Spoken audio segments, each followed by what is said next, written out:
Có một ông người dân tộc ăn nhậu quá, vợ con đi bỏ hết trơn nha các bạn. Ngồi la lối sùm, nhậu nhẹt không có mồi màng luôn.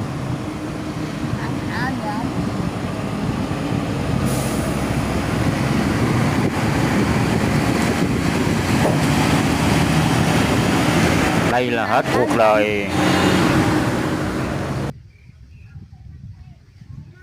Dọn đây, dọn với nhà thế nào? Ông đừng gần tôi nghe. Ông ở ra vậy ở đây? Ba gần 20 năm rồi. Ông ra đây, đừng người làm việc. Tôi làm lúc đó em chưa làm việc lúc đó được ta. Hút thuốc không? Hút thuốc không? Còn điếu thuốc.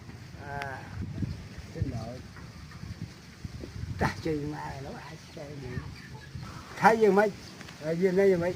Về lâu mà san hay mà lâu bất và đã chút bất ở mưa tới mà này là dài mà này đó thôi mà này đây ai nói gì đâu bất trong đây đất gì đâu không phải riêng là cột này đây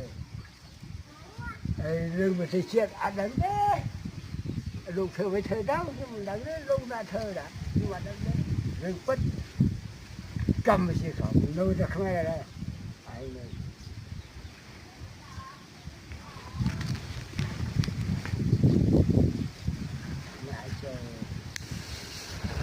xì cùi, anh có xì cùi đấy, anh chơi giải thoát đấy, mà con nó phản sinh, mà con nó phản rồi,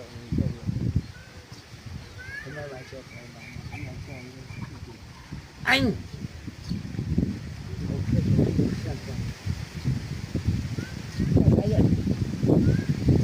mấy người không ra, anh mà thoát đó, không anh đâu còn lại mình đâu nữa, thế là thoát đó. Không như sao vào nó ảnh được chứ bạn Đốt nốt nha.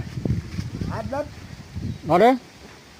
hay làm sao đó đó không sao đấy cần cầm gì không gì nữa chắc mọi người là thấy đó anh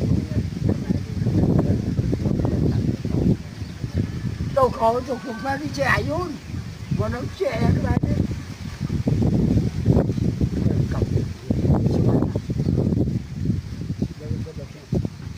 đó bà đó xem bông ai buổi nô này nè rồi xem tôi thuộc má cái trẻ yun em mà làm cái trẻ